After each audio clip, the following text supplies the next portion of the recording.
High, আমার নাম রাহুল ভাটিয়া। আমি পেশায় একজন ইঞ্জিনিয়ার।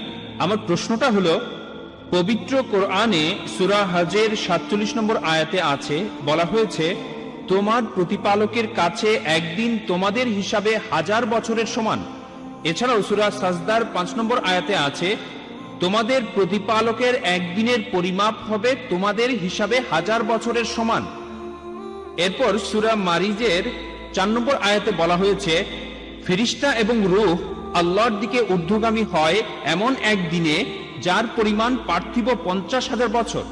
তাহলে একদিন সমান কত হবে, 1000 বছর না 50,000 বছর আল্লাহ তাআলার কাছে? আপনার নাম রাহুল, তাই না? জি। আপনি তো গতকাল সৃষ্টির 6 দিন নিয়ে আমাকে প্রশ্ন করেছিলেন। মাশাআল্লাহ, আপনাকে ভালোবাসি। আমিও আপনাকে ভালোবাসি। এখন আপনাকে বলি, ইন্টারনেটে দেখবেন এগুলো খুবই কমন প্রশ্ন। আপনাকে এগুলো জানার জন্য বিশেষজ্ঞ হতে হবে না, আপনি ইন্টারনেটে চলে যান, ইসলাম বিরোধী সাইটগুলোতে এরকম অনেক কিছুই পাবেন। আমি শিওর যে ভাই রাহুল, আপনি বোধহয় পুরো কোরআন পড়েননি। পুরোটা পড়িনি। আমিও জানি। এটা ছাড়াও আমার আরো প্রশ্ন আছে। সরি, আমি আরো কিছু প্রশ্ন করতে চাই, তবে আগে এটার উত্তরটা জানতে চাই। তাহলে দেখছেন, আপনি যদি সত্যটা জানতে চান, প্রথমে আপনাকে আসল উৎসটা পড়ে দেখতে হবে। যদি খ্রিস্টান ধর্মকে জানতে চাই আর খ্রিস্টান বিরোধী বইগুলো পড়ি, তাহলে আমি এক পেশে হয়ে যাব। তাই আমি আপনাকে অনুরোধ করছি, প্রথমে ভালো সাইটগুলো দেখেন, পবিত্র কোরআন পড়েন, তারপর 2টো না 200টা প্রশ্ন করেন আমাকে, ইনশাআল্লাহ আমি উত্তর দেব। অবশ্যই উত্তর দেব। ওকে। তবে আমি দাওয়ার কাজে নিয়োজিত, এটা বুঝি যে লোকে ইসলাম বিরোধী সাইটগুলো দেখে, প্রথমে সেখানে নেগেটিভ পয়েন্টগুলো দেখে মেনে নিয়ে ইসলামের বিরুদ্ধে চলে যায়। ইসলাম সম্পর্কে জানতে হলে ভালো সাইটগুলোতে যান, এমন সাইটে যাবেন না যেমন অ্যানসারিং ইসলাম। এখানে আমি একটা কথা বলি, আপনার উত্তরটা দিচ্ছি, সমস্যা নেই। না, যেটা আমি বলছি, আমি আসলে আধা ঘন্টা ধরে ইসলাম সম্পর্কে ভালো কথা বলতে পারবো। আমি এখানে একেবারেই নিরপেক্ষ। আমি উত্তরটা দিচ্ছি, এটা নতুন প্রশ্ন না, এটা নতুন না। এই প্রশ্নের উত্তর অনেক আগে দিয়েছি আমি সবকিছু রেফারেন্স দিতে পারি। মাশাআল্লাহ ভাই, আপনি প্রশ্ন করলেন যে কোরআনে 2টো জায়গায় আল্লাহ বলেছেন একদিনের সমান হলো 1000 বছর। আরেক জায়গায় সূরা মারিজের 4 নম্বর আয়াতে উল্লেখ করা হয়েছে আল্লাহ তাআলার একদিনের সময়কাল হলো 50,000 বছর। এটা কি পরস্পর বিরোধী নয়? এক জায়গায় বলা হচ্ছে 1000 বছর, আর এক জায়গায় বলা হচ্ছে 50,000 বছর। আরবি ভাষায় এই শব্দটা হলো ইয়ম। এই শব্দটা হলো ইয়ম। ইয়ম। এখন ইয়ম এর 2টো অর্থ আছে। একটা অর্থ হলো দিন, দিন দিন 24 ঘন্টা একদিন। অন্য অর্থটা হচ্ছে একটা সময়কাল, একটা যুগ। এটা যে কোনো একটা সময়কাল হতে পারে। তাহলে ইয়মের একটা অর্থ হলো দিন, আরেকটা অর্থ হলো একটা সময়কাল। তাহলে যদি সঠিকভাবে কোরআন পড়েন, একটা আয়াত বলছে যে একদিন সবকিছু আল্লাহ সুবহানাহু ওয়া তাআলার কাছে উপরে চলে যাবে, যেদিনের পরিমাণ হবে 1000 বছর তোমাদের হিসেবে। একটা দিন, একটা সময়কাল, যেটা সময় হবে তোমাদের হিসেবে 1000 বছর। অন্য জায়গায় সূরা মারিজের 4 নম্বর আয়াতে উল্লেখ করা হয়েছে যে ফেরেশতাগণ যখন আল্লাহ তাআলার দিকে ঊর্ধ্বগামী হয়, এই সময় যে সময়টা লাগে একটা সময়কাল, যেটা পার্থিব 50,000 বছরের সমান। উদাহরণ হিসেবে আপনাকে বলি, ধরুন যদি আমি দুবাই থেকে আবুধাবি যেতে চাই, 1 ঘন্টা সময় লাগবে। আর যদি আমি দুবাই থেকে যাই ধরুন আমেরিকাতে, খুবই স্লো একটা প্লেনে, সময় লাগবে 50 ঘন্টা। দুবাই থেকে আবুধাবি যেতে আমার মোট সময় লাগবে 1 ঘন্টা, আর দুবাই থেকে নিউ ইয়র্ক যেতে আমার সময় লাগবে মোট 50 ঘন্টা। এটা পরস্পর বিরোধী কথা নয়, কারণ এই 2টো বিষয়ই আসলে আলাদা বিষয়। তাই আল্লাহ এক জায়গায় বলছেন একদিন সবকিছু তার কাছে চলে যাবে, সেটার সময় আলাদা। অন্য জায়গায় ফেরেশতাগণ তার কাছে যাবেন, সেটার সময়ও আলাদা। এটা পরস্পর বিরোধী নয়। এখানে বিষয় দুটো আলাদা, তাই সময়ের হিসেবটাও আলাদা। যদি অনুবাদ করেন দিন, 24 ঘন্টার দিন, তাহলে পরস্পর বিরোধী হবে। যদি অনুবাদ করেন এটা একটা সময়কাল, যেমন আল্লাহ বলেছেন তিনি এই বিশ্বজগৎ সৃষ্টি করেছেন মোট 6 দিনে, 6টি আয়ামে, এটা আসলে 24 ঘন্টার দিন নয়, তাহলে পরস্পর বিরোধী হবে। এই 6টা সময়কাল, 6টা যুগ, বিজ্ঞানীদেরও এ ব্যাপারে কোনো আপত্তি নেই। তাহলে এখানেও ইয়ামের অর্থ একটা সময়কাল। এই উত্তরগুলোর জন্য আমাদের ওয়েবসাইটে যেতে পারেন, irf.net, www.irf.net। ইনশাআল্লাহ বেশিরভাগ প্রশ্নের উত্তর সেখানে পাবেন। আশা করি উত্তরটা পেয়েছেন। স্যার, এখানে তাহলে 2টা হলো আলাদা জিনিস। হ্যাঁ, ঠিক। এক্সেলেন্ট। আচ্ছা, আর আর যে শব্দটা আপনি বললেন, শব্দ দুইটা আলাদা, একটা হলো দিন ইয়ম আর শব্দটার অন্যটা দুটো হলো অর্থ আছে। একটা অর্থ হচ্ছে 24 ঘন্টার দিন, অন্যটা হলো যুগ, সময়কাল। আর এই দুইটা জায়গাতেই ইয়ম শব্দটা বলা হয়েছে, একই শব্দ আছে। একই শব্দ হ্যাঁ। দিয়ে বোঝানো হচ্ছে একটা দিন বা যে তিনটা আয়াত বলেছেন সবগুলোতে, সূরা হাজে আছে, সূরা মারিজে আছে, এছাড়াও যেখানে বলা আছে যে আল্লাহ পৃথিবী আর আকাশমণ্ডলী সৃষ্টি করেছেন 6 দিনে, এখানেও ইয়াম শব্দটাই। এর বহুবচন হচ্ছে আইয়াম। একই শব্দ সূরা ফুসিলাতে, আপনি হয়তো রেফারেন্সটা ভুলে গেছেন, 9 থেকে 12 নম্বর আয়াত, এখানেও আইয়াম শব্দটাই আছে। ওকে, তাহলে এই শব্দটা দিয়ে বোঝায় একদিন অথবা তবে হতে পারে এখানে একটা অর্থটা হচ্ছে একটা সময়কাল, একটা যুগ। আচ্ছা, আর এই সময়কালটা হতে পারে সময়কাল হতে পারে 1 ঘন্টা, হতে পারে 10 ঘন্টা, হতে পারে 10 বছর, হতে পারে 1000 বছর, 1 কোটি বছর। আর আর এই দুইটা আয়াত আসলে আলাদা বিষয়ের কথা ঠিক। বলছে। আশা করি উত্তরটা পেয়েছেন, আশা করি convinced হ্যাঁ, হয়েছেন। হয়েছি। আমি এখন পেছনে দাঁড়াচ্ছি, আবার প্রশ্ন করব। Thank you. আমি এখন যে প্রশ্নটা করব সেটা হলো, আপনি গতকাল বলেছিলেন, একটা উদ্ধৃতি দিয়েছিলেন যে এক জায়গায় সর্বশক্তিমান ঈশ্বর বলেছেন, তোমরা আমার কোনো প্রতিমা তৈরি করবে না, এমন রূপক বানাবে না যেটা আছে স্বর্গের উপরে অথবা পৃথিবীর উপরে অথবা পাতালে, কারণ আমি তোমাদের প্রভু খুবই প্রতিহিংসাপরায়ণ। এখন আপনার কি এটা মনে হয় না যে মানে এটা খুব হাস্যকর হয়ে যায় না যে ঈশ্বরের মধ্যে প্রতিহিংসা আছে অথবা এ ব্যাপারে তিনি ঈর্ষান্বিত হচ্ছেন? আমার ধারণা ছিল এই অনুভূতিগুলো শুধু মানুষেরই থাকে। ভাই, ঈশ্বর হিংসা করছে, ঈর্ষা করছে, আমার মনে হয় না ঈশ্বর কখনো এভাবে ভাই, চিন্তা আপনি খুব করেন। সুন্দর প্রশ্ন করেছেন, আর আমি আপনার সঙ্গে একমত। ঈশ্বর কেন ঈর্ষা করবেন, এই কথাটা বলা হয়েছে বাইবেলে। আমি এই কথা বলছি না যে বাইবেল আসমানি কিতাব, আমি এই কথাও মানি না যে পবিত্র বাইবেল ঈশ্বরের বাণী। তারপরেও আমরা এটাও বিশ্বাস করি যে আমরা ঈশ্বরের সাথে কাউকে শরিক করব না, এটা ঠিক। এই অংশটা না আপনি হলে দেখবেন। ঈশ্বর রেগে যাবেন। ভাই, যদি প্রশ্ন করে থাকেন প্লিজ আপনি আমাকে একটু Sorry, উত্তর দেওয়ার sorry, সুযোগটা হ্যাঁ। দেন। যদি এটা বিতর্ক হতো, আমিও বিতর্ক করতে পারি, কোনো সমস্যা নেই। না, না, হ্যাঁ? ঠিক আছে। তবে এখন প্রশ্নোত্তর পর্ব চলছে। ওকে, প্লিজ। আপনি প্রশ্নটা করেন, তারপর আমার উত্তরটা শোনেন। যদি আমার কথার ভেতরে আপনি কথা বলেন, আমি হয়তো কিছু মনে করছি না, তবে এটা হবে বিতর্ক, পরে এক সময় সেটা করা যাবে। I am sorry. ঠিক, আপনি প্রশ্ন করেন, আরেকটা প্রশ্ন করেন, আমি সেটা শুনবো। তবে কথা বলতে থাকলে সেটা হয়ে যায় হ্যাঁ, আমি বুঝতে পারছি। অনেকটা বিতর্কের মতো, সেটাও করা যায়। আর বিতর্কের সময় থাকে 15 মিনিট 15 মিনিট। আপনি খুব সুন্দর প্রশ্ন করেছেন যে আমি একটা অনুচ্ছেদে বলেছিলাম যেখানে বলা আছে, তোমরা আমার কোনো প্রতিকৃতি তৈরি করবে না যেটা আছে উপরের স্বর্গে, পৃথিবীতে অথবা পৃথিবীর নিচে। তোমরা এমন কাউকে উপাসনা করবে না, কারণ আমি তোমাদের প্রভু ঈশ্বর এবং খুবই ঈর্ষাপরায়ণ। এই কথাটা রয়েছে বুক অফ এক্সোডাসে, অর্থাৎ ওল্ড টেস্টামেন্টে 20 নম্বর অধ্যায়ের 3 থেকে 5 অনুচ্ছেদে। এছাড়া বুক অফ ডিউটেরোনমি 5 নম্বর অধ্যায়ের 7 ও 9 অনুচ্ছেদে আছে। আর এটা হচ্ছে বাইবেলের উদ্ধৃতি। আমি এই কথা বলি না যে বাইবেলের পুরোটা ঈশ্বরের বাণী। এই অনুচ্ছেদটার প্রথম অংশের সাথে আমি একমত, ঈশ্বরের কোনো প্রতিকৃতি নেই, কিন্তু দ্বিতীয় অংশ বলছে ঈশ্বর ঈর্ষাপরায়ণ। আমি এই কথা মানি না, এই দ্বিতীয় অংশটা। তাই এই প্রশ্নটা আপনি করবেন কোনো খ্রিস্টানকে, আমাকে না। আমি এখানে বাইবেলের সবকিছু সমর্থন করছি না। কোরআনের সাথে মিল থাকলে সমর্থন করব, মিল না থাকলে সমর্থন করব না। তাই আমি আপনার সঙ্গে একমত যে ঈশ্বরের এখানে ঈর্ষান্বিত হওয়াটা অস্বাভাবিক। আশা করি উত্তরটা পেয়েছেন। তবে মানতে হবে যে ঈশ্বরের সাথে কাউকে শরিক করা যাবে না, আর এটাই হলো সবচেয়ে বড় গুনাহ। হ্যাঁ, এই কথাগুলো আমি গতকাল বলেছিলাম। আমি গতকাল বলেছিলাম যে ঈশ্বরের সাথে কাউকে শরিক করা সবচেয়ে বড় গুনাহ। ওকে, থ্যাংক। প্রশ্নটা করেছেন একজন হিন্দু ভদ্রলোক, তার নাম লেখা আছে পি নাইডু।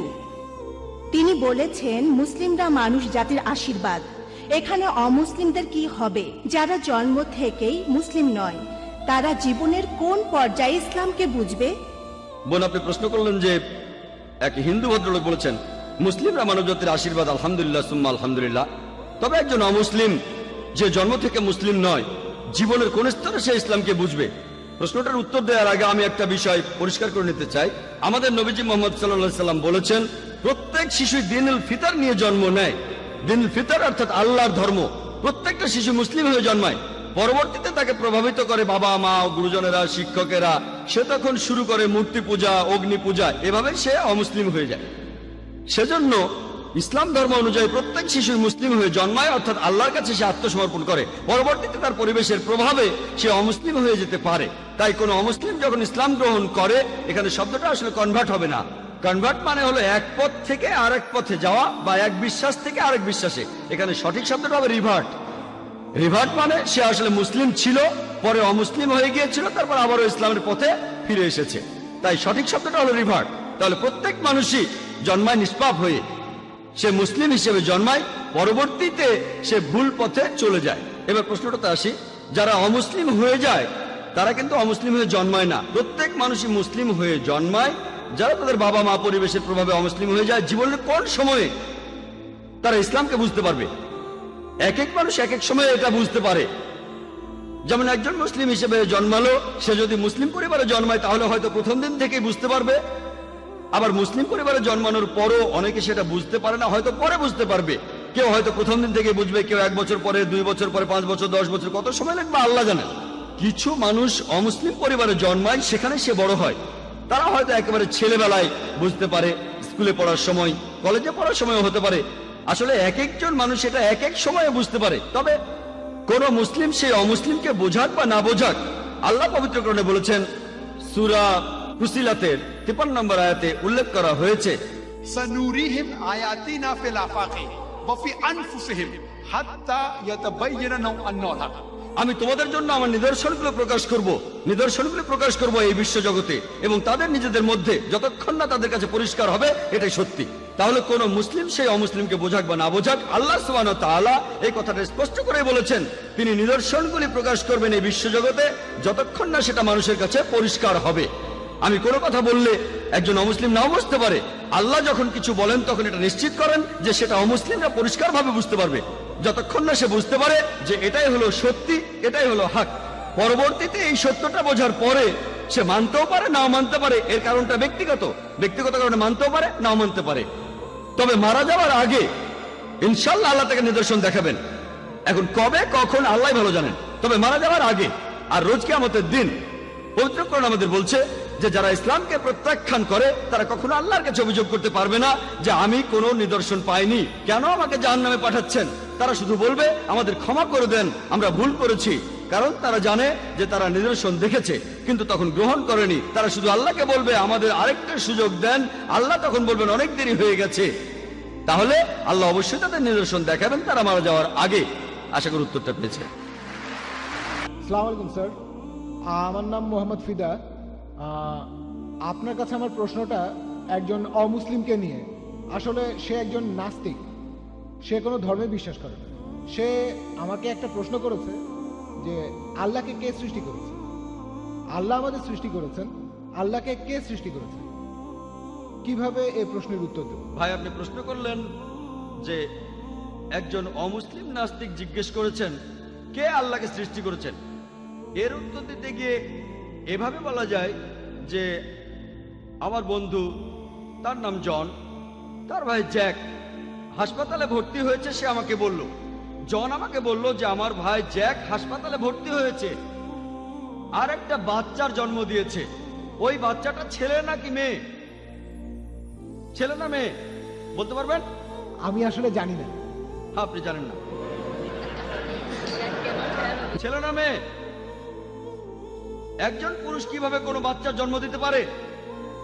জ্যাক একজন পুরুষ, সে জনের ভাই, হাসপাতালে ভর্তি হয়েছে, একটা বাচ্চার জন্ম দিয়েছে, ছেলে না মেয়ে? প্রশ্নটাই অযৌক্তিক। একজন পুরুষ বাচ্চা জন্ম দিতে পারে না।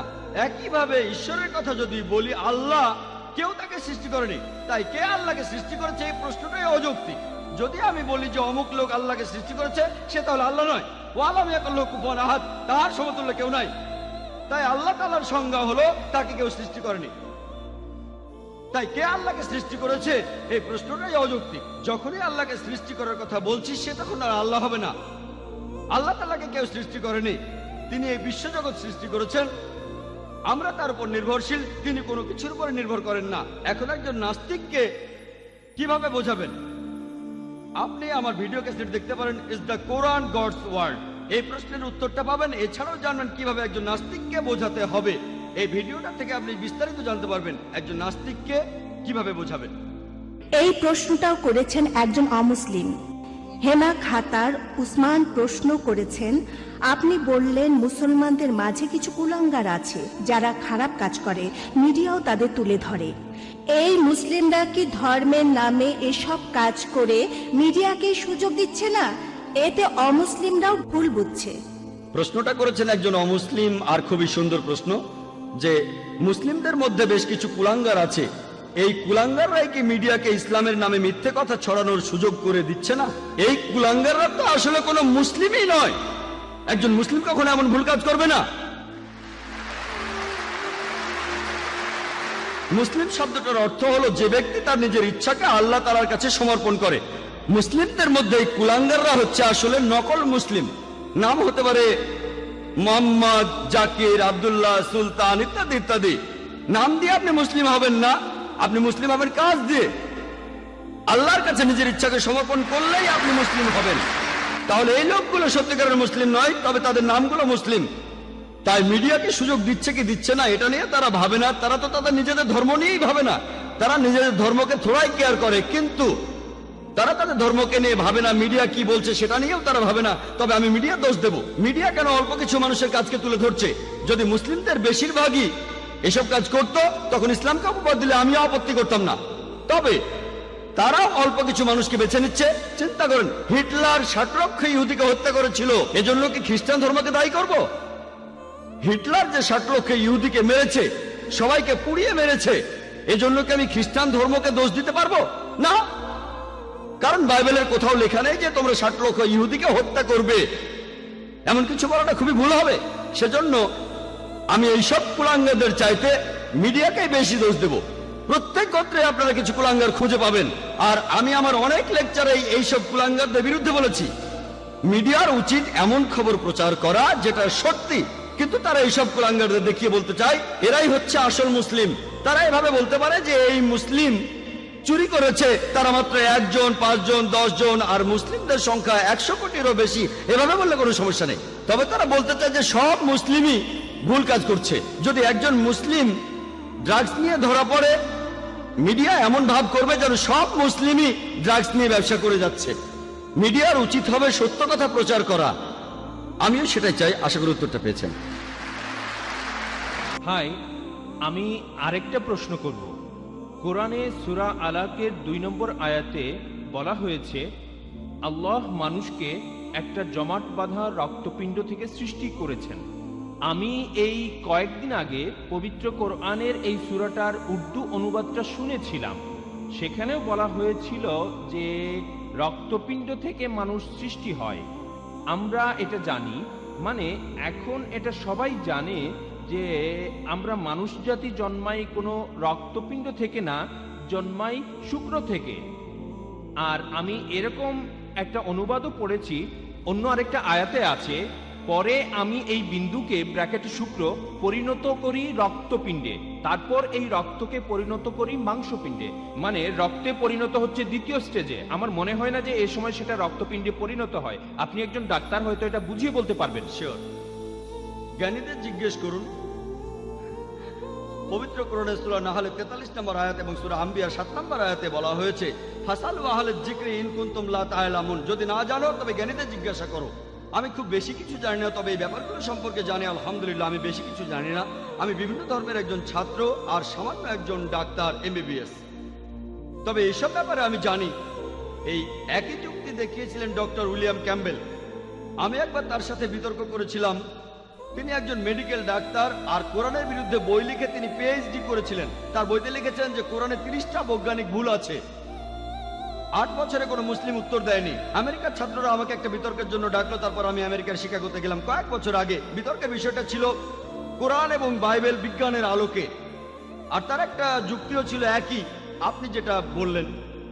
কোরআনের যে আয়াতটা প্রথম নাজিল হয়েছিল সূরা আলাক বা সূরা ইকরা 1 ও 2 নম্বর আয়াতে উল্লেখ করা হয়েছে ইকরা বিসমি রাব্বিকাল্লাযী খালাক খালাকাল ইনসানা মিন আলাক, পাঠ করো তোমার প্রতিপালকের নামে যিনি সৃষ্টি করেছেন। মানুষকে সৃষ্টি করেছেন জমাট বাঁধা রক্তপিণ্ড থেকে। তার মতে কোরআনের এই কথাগুলো হচ্ছে নকল করা। গ্রিকরা এভাবে ভাবতো যে মানুষ তৈরি হয় রক্ত থেকে। এটা একটা পুরনো থিওরি যেটা ভুল বলে প্রমাণিত। আর মেডিকেল ডাক্তার হিসেবে আমিও জানি মানুষ কোনো রক্তপিণ্ড থেকে জন্ম নেয় না। তাহলে ডক্টর উইলিয়াম ক্যাম্বেলের মতে আমাদের নবীজি অমুক অমুক জায়গা থেকে এগুলো নকল করেছেন, বড় একটা লিস্ট রিসার্চ। আর তিনি বললেন যে নবীজি সাল্লাল্লাহু আলাইহি ওয়াসাল্লাম নাউজুবিল্লাহ, আমাদের নবীজি তিনি নকল করেছেন সিরিয়ানদের, গ্রিকদের। এগুলো তিনি নাকি রিসার্চ করে জেনেছিলেন পিএইচডি করতে গিয়ে। তিনি পিএইচডি ডক্টর, আবার মেডিকেল ডক্টর। এরপর তিনি আরো বললেন, আপনারা যেসব অনুবাদ পড়েন বলা হয়েছে রক্ত রক্ত রক্ত, তবে ইদানিং কিছু মুসলিম অনুবাদ করছে আলাকা আলাকা, অর্থাৎ জোকের মতো কিছু একটা। তিনি এটা জানতেন, আমি জানতাম না, তিনি জানতেন। তবে তিনি তখন বলেছিলেন আমাদের সেই অর্থটা নিতে হবে। কোরআন নাজিলের সময়ে তখনকার লোকেরা যে অর্থটা বুঝতো, এখনকার সময়ের কোনো অর্থ আমরা নিতে পারি না। কোরআন নাজিলের সময় কোনো মানুষই এটাকে যোগ বলে মনে করেনি, একথা ঠিক। সেজন্য আপনারা আগেকার যে তাফাসিরগুলো পড়বেন সবাই বলছে রক্ত, এই কথা কেউ বলছে না যে আলাকা হলো জোকের মতো কিছু। আর আমিও একমত। আলাকা শব্দটা তিনটি অর্থ আছে: জমাট বাঁধা রক্তপিণ্ড যেটা ঝুলে থাকে, আর জোকের মতো কোনো জিনিস। প্রফেসর কিথমুরকে কোরআনের আয়াতটা দেখানো হয়েছিল মাইক্রোস্কোপে পরীক্ষা করে। তিনি বললেন আমি জানি না এটা জোকের মতো দেখায় কিনা। তিনি মাইক্রোস্কোপ দিয়ে ভ্রূণের প্রাথমিক অবস্থা পর্যবেক্ষণ করলেন, তারপর জোকের একটি ছবির সাথে মিলিয়ে দেখলেন, আর দুটোর মধ্যে মিল দেখে খুবই অবাক হয়েছিলেন। আজকে মেডিকেল সায়েন্স বলছে যে ভ্রূণ দেখতে জোকের মতো, কিন্তু তার যুক্তি ছিল সেই সময়ের যে অর্থটা করা হতো সেটাই নিতে হবে, আজকেরটা না। আর তিনি উদাহরণ দিলেন যে কোরআন বলছে আর বাইবেলও বলছে শূকরের মাংস খেও না, কিন্তু এখন আমেরিকায় শূকর বলতে একজন পুলিশ অফিসারকেও বোঝায়। তাহলে কি বলবেন কোরআন বলছে তোমরা কোনো পুলিশকে খেও না? আর লোকজন সবাই হাসতে লাগলো। উনি কথা বলছিলেন তাই কিছু বলেনি, আমাকে নিয়ম মানতে হবে। তারপর আমি যখন লেকচার দিতে গেলাম তখন বললাম ডক্টর উইলিয়াম ক্যাম্বেল যা বললেন সেই কথাগুলো শুধু পবিত্র বাইবেলের ক্ষেত্রে প্রযোজ্য, কারণ ইনজিল নাজিল হয়েছিল সেই সময় একটা নির্দিষ্ট গোত্রের জন্য। তাই বাইবেলের জন্য সেই সময়ের অর্থটাই নিতে হবে। তবে পবিত্র কোরআন শুধু মুসলিমদের জন্য, আরবদের জন্য বা সেই সময়ের জন্য নাজিল হয়নি। কোরআন নাজিল হয়েছে মানুষ জাতির জন্য, চিরস্থায়ী ধর্ম। তাই এখানে সবগুলো অর্থ নিতে হবে। নাজিল হওয়ার সময় থেকে একেবারে কিয়ামত পর্যন্ত সবগুলো অর্থকে পরীক্ষা করে দেখতে হবে। একটা সঠিক হতে পারে, আবার সবগুলোও সঠিক হতে পারে। আর ডক্টর উইলিয়াম ক্যাম্বেল মরক্কোয় প্র্যাকটিস করেছিলেন, আর তিনি আরবিতে কথাও বলতে পারতেন। তাহলে ডক্টর, মেডিকেল ডক্টর, এমডি, আমি সামান্য এমবিবিএস, তিনি আমার চেয়ে উপরে এমডি, কোরআনের বিরুদ্ধে বই লিখে পিএইচডি করেছেন, আরবিতে কথা বলতে পারেন, আমি কথা বলতে পারি না। আমরা বিতর্ক করেছিলাম। আমি বলেছিলাম আপনি যদি বাইবেলের কথা বলেন ঠিক আছে, বাইবেলের ক্ষেত্রে সে সময় অর্থটা নিতে হবে, কিন্তু কোরআনের ক্ষেত্রে সব অর্থই নিতে হবে। আর এখন যে অর্থটা করা হয় তাতে তার কোনো আপত্তি নেই, কারণ প্রফেসর কিথমুর, যিনি এ ব্যাপারে খুবই বিখ্যাত, ভ্রূণবিদ্যার বিখ্যাত বিশেষজ্ঞ, তিনি বলেছেন, আর তার বইতেও তিনি লিখেছেন যে ভ্রূণ দেখতে জোকের মতো, তাই আপত্তি করা যাচ্ছে না। কিন্তু তিনি এটাও জানতেন যে দ্বিতীয় অর্থটা ঝুলে থাকে, এটা ঝুলে থাকে সেটাও ঠিক।